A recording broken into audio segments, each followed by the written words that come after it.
You and I are amazingly powerful people because we are divinely endowed with the gift of creative thought. Now, this means that our capacity to create is, for all intents and purposes, limitless, infinite, beyond measure. You and I have the potential to manifest unlimited amounts of everything good and wonderful. Unfortunately, we also have the potential to manifest misery, pain, and despair.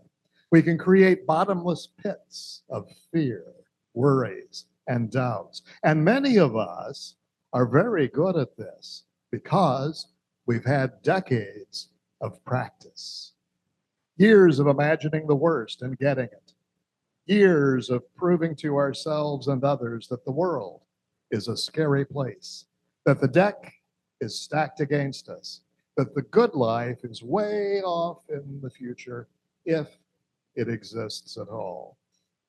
And experts in the business of living can confirm this for us. The psychologist, Dr. Robert Holden, tells about what he learned while getting his PhD.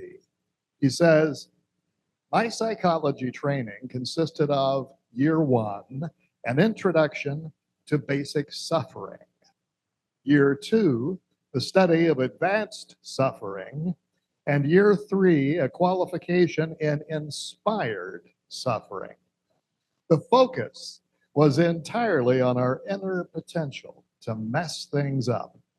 My curriculum was the A to Z from suffering, including stress, depression, anxiety, neurosis, psychosis, neurotic psychosis, and psychotic neurosis, hysteria, schizophrenia, obsessive compulsive disorders, phobias, inferiority complexes, kleptomania, suicide, insanity, and delusion.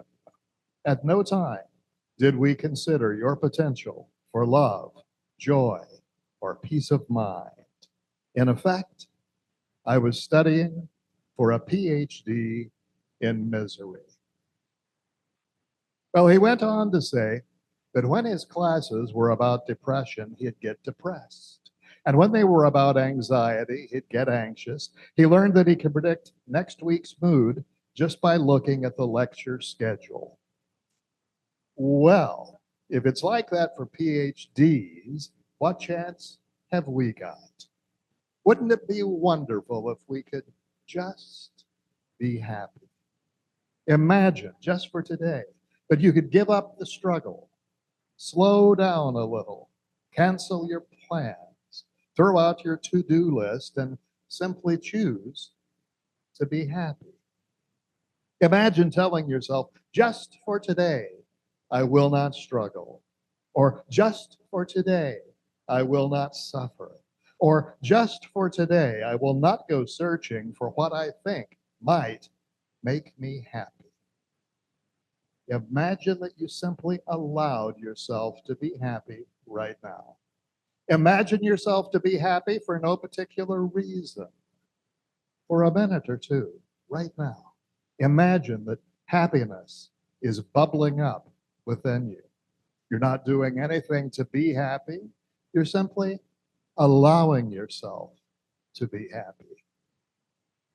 That's crazy talk, isn't it? Well, even if you think you could be happy, you may not think it's possible right now. You'll be happy someday when the divorce is finalized, when the debt is paid off, when you get a better job, when you finally whip that chronic illness. Happiness now doesn't seem likely. But the psalmist tells us, this is the day the Lord has made. I will rejoice and be happy in it. If you take a look at the worst life choice you ever made in relationships, finances, or whatever, back of that choice, no doubt, was the hope that that choice would make you happy. And when we suffered the consequences of that choice, did we blame it on God? Do we really believe that we deserve to be punished? Well, we do not need a punishing God. We're plenty good at punishing ourselves. And happiness is what happens when we stop punishing ourselves. What is happiness? Means different things to different people. For many people, a ride on a new roller coaster out at Universal might be happiness. For me, it would be a seriously upset stomach. For me, doing a presentation in front of a large crowd is happiness. For many, that would be a fate worse than death. Happy, having or demonstrating pleasure or satisfaction, to be glad, pleased, joyous, delighted, elated, exhilarated, cheerful, blissful, content.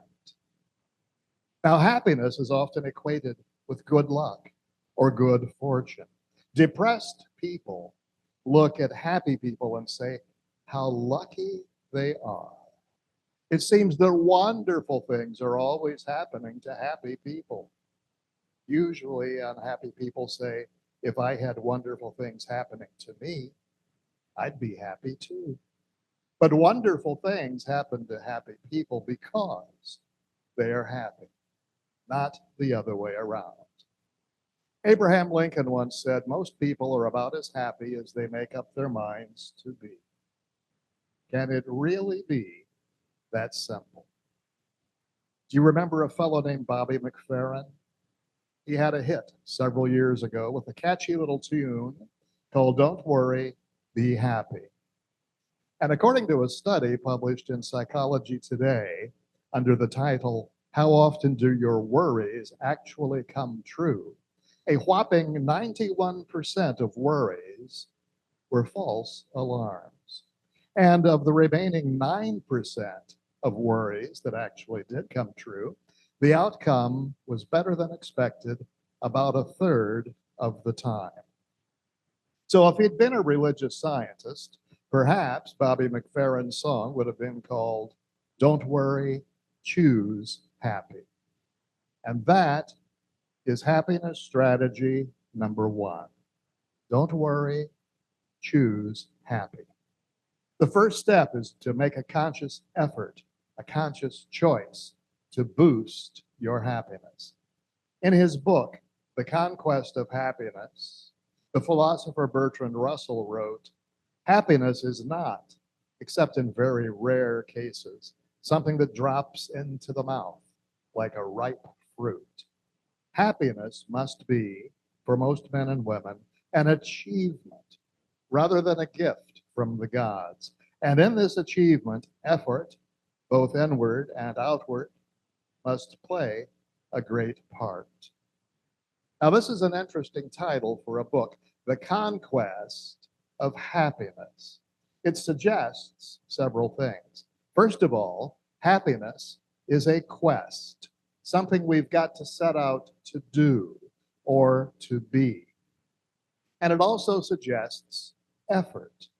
Once we set out to conquer something, we've got to engage in the journey, the climb, the swim, or whatever effort is required for the conquest in question. And in the case of happiness, it all starts with the decision to be happy. And psychologists who study happiness agree. The intention to be happy is the first thing listed in the book, The 9 Choices of Happy People. The authors, Rick Foster and Greg Hicks, say intention is the active desire and commitment to be happy. It is the decision to consciously choose attitudes and behaviors that lead to happiness instead of unhappiness. And Dr. Tom Stevens, in his book, You Can Choose to Be Happy, writes, choose to make happiness a top goal. Choose to take advantage of opportunities to learn how to be happy. Learn good self-management skills, good interpersonal skills, and good career-related skills. Choose to be in environments and around people that increase your probability of happiness. The persons who become the happiest and grow the most are those who also make truth and their own personal growth primary values. John Haidt, the author of the book The Happiness Hypothesis, teaches positive psychology at the University of Virginia. And he actually gives his students an assignment to make themselves happier during the semester.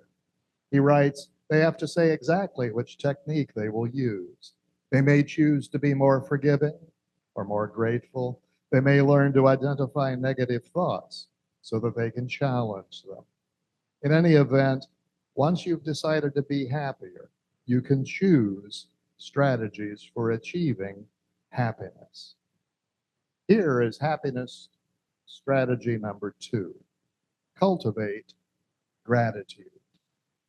In his book, Authentic Happiness, University of Pennsylvania psychologist Martin Seligman encourages readers to perform a daily gratitude exercise. It involves listing a few things that make them grateful, and this shifts people away from bitterness and despair and promotes happiness. Now, this is a seemingly simple strategy, but it makes a huge difference in your outlook.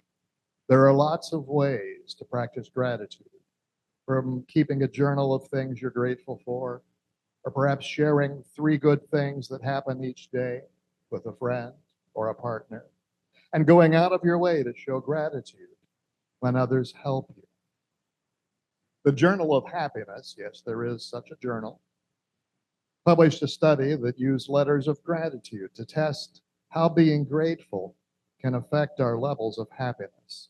And they concluded that participants included 219 men and women who wrote 3 letters of gratitude over a 3-week period. Results indicated that writing letters of gratitude increased participants' happiness and life satisfaction while decreasing depressive symptoms. Happiness strategy number 3, foster forgiveness. Holding a grudge and nursing grievances can affect physical as well as mental health, according to a rapidly growing body of research. And one way to curtail these kinds of feelings is to foster forgiveness. This reduces the power of bad events to create bitterness and resentment. The alternative to forgiveness is mulling over and over and over a transgression. And this is a form of chronic stress. Psychologist Everett Washington says that rumination is the mental health bad boy. It's associated with almost everything bad in the mental health field: obsessive compulsive disorder, depression, anxiety, probably hives too. Happiness strategy number 4, counteract negative thoughts and feelings. As John Haidt puts it, improve your mental hygiene. In the happiness hypothesis, he compares the mind to a man riding an elephant. The elephant represents powerful thoughts and feelings, most unconscious, that drive your behavior. The man, although much weaker, can exert control over the elephant, just as you can exert control over negative thoughts and feelings. Dr. Haidt says the key is a commitment to doing the things necessary to retrain the elephant. And the evidence suggests that there's a lot you can do. It just takes work. You can learn to recognize and challenge thoughts that you have about being inadequate and helpless. Dr. Haidt says if you learn techniques for identifying negative thoughts, then it's easier to challenge them. Happiness strategy number 5. Remember, money can't buy happiness. Zig Ziglar said, money won't make you happy, but everybody wants to find out for themselves. Research shows that once income increases above the poverty level, more money brings very little extra happiness. Yet we keep assuming that because things aren't bringing us happiness, they're the wrong things, rather than recognizing that the search itself is futile. Regardless of what we achieve in the pursuit of stuff, it's never going to bring about an enduring state of happiness. One of our early ministers, Raymond Charles Barker, said that if things can't make unhappy people happy, then what does? A change of consciousness is the answer, and very few people want to change their consciousness. Static states, he said, are not conducive to happiness. Static states produce monotony, and this in turn creates boredom. Old ideas will not create new conditions. When you decide to be happy, the creative process of mind moves into instant action upon your decision. New causes are set in motion, and new effects follow as certain as night follows day. In other words, unless you're happy with yourself, you will never be happy with what you have. Happiness strategy number 6, foster friendships. There are few better antidotes to unhappiness than close friendships with people who care about you, says Dr. David Myers in his book, The Pursuit of Happiness.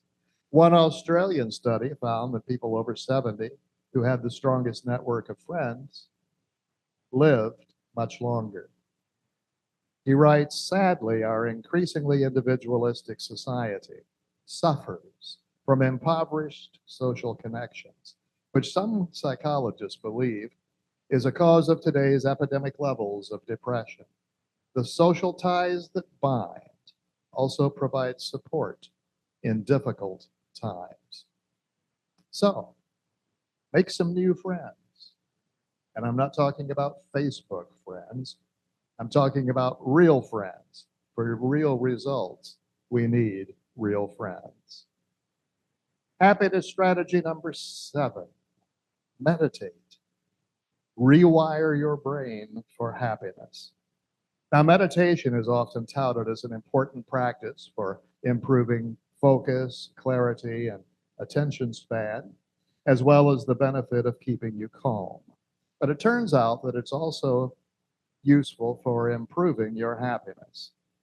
In one study, a research team from Massachusetts General Hospital looked at the brain scans of people before and after they participated in an 8-week course of mindfulness meditation. And the study concluded that after completing the course, the parts of the participants' brains associated with compassion and self-awareness grew, and the parts associated with stress shrank.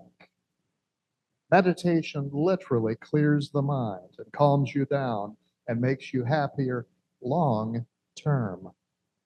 Studies show that in the minutes right after meditating, we experience feelings of calm and contentment, as well as heightened awareness and empathy. And research even shows that regular meditation can permanently rewire the brain to raise levels of happiness. The fact that we can literally change our brain structure through meditation proves our little shorthand slogan: change your thinking, change your life. And it also proves that however we feel and think today is not permanent. It is always subject to change. Happiness strategy number 8, engage in meaningful activities. People are seldom happier, says the psychologist Mihai Csikszentmihalyi, than when they're in what he calls the flow. And this is a state where your mind becomes thoroughly absorbed in a meaningful task that challenges your abilities. And yet, he's found that the most common leisure time activity for most of us is watching TV, which he says produces some of the lowest levels of happiness. To get more out of life, we need to put more into it, he says. He writes, active leisure that helps a person grow does not come easily. Each of the flow-producing activities requires an initial investment of attention, before it begins to be enjoyable. And of course, we know that attention is the key to anything we want in life.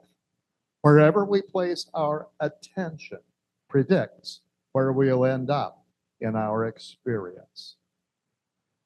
There's an old Zen story that talks about attention as it relates to happiness. A young student came to a Zen master and said, "Master, I dream of everlasting happiness. What is the highest wisdom you can teach me?" And the master smiled, took his brush, and wrote the word attention. "Wonderful," said the student. "And what comes next after attention?" The master smiled, took his brush, and wrote attention. "Yes," nodded the student, clearly confused. "Anything more?" The master smiled, took his brush, and wrote attention. Attention is freedom from all. Attention offers all. So, there you have it. 8 ways to be happier now. If you try them, at least one of them is bound to work for you. But if not, there's always the emergency happiness strategy number 9. Fake it till you make it, or fake it till you feel it. A smile is a good way to reduce the pain we feel in troublesome times. Smiling reduces the distress caused by an upsetting situation. Psychologists call this the facial feedback hypothesis. Forcing a smile when we don't feel like it is enough to lift our mood, because feelings follow actions. And if I'm feeling low and I deliberately act cheery, I find myself actually feeling happier. If I'm feeling angry at someone, I do something thoughtful for her, and my feelings toward her soften. This strategy is very effective. So, what kind of day did you decide to have today? Did you decide to have a happy day? Decision is power. Decision, not circumstance, is your key to happiness now. Nothing can happen without your decision. Happiness cannot come without your decision to be happy. Here's an interesting quote from a rather unusual source. "I, not events, have the power to make me happy or unhappy today. I can choose which it shall be. Yesterday is dead. Tomorrow hasn't arrived yet. I have just one day, today, and I am going to be happy in it." Groucho Marx. There's a wonderful little poem by Karima Poussin called "What is Happiness?" She writes, "What is happiness? Such a simple yet complicated word. No exact words match it. Is it the feeling of warmth in the summer? Is it the feeling of success? Or is it the feeling of no worries? Nobody can actually tell what happiness is. It's such a dynamic word. It's like the wind, which is felt but never really seen. But happiness still bugs me. Where can you find happiness? How can you be happy?" Such questions going through my mind. Maybe happiness is just within us. Maybe happiness is like a fairy stuck in our heart, waiting to get out.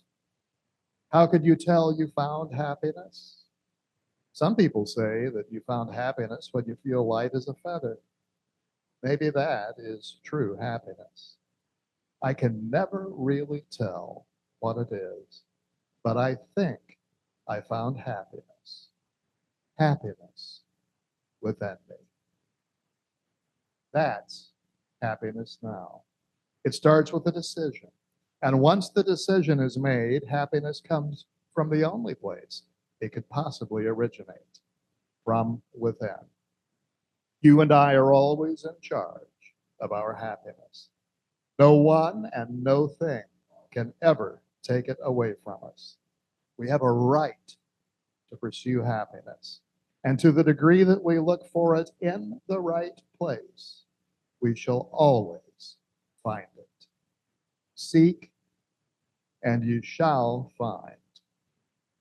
And so it is.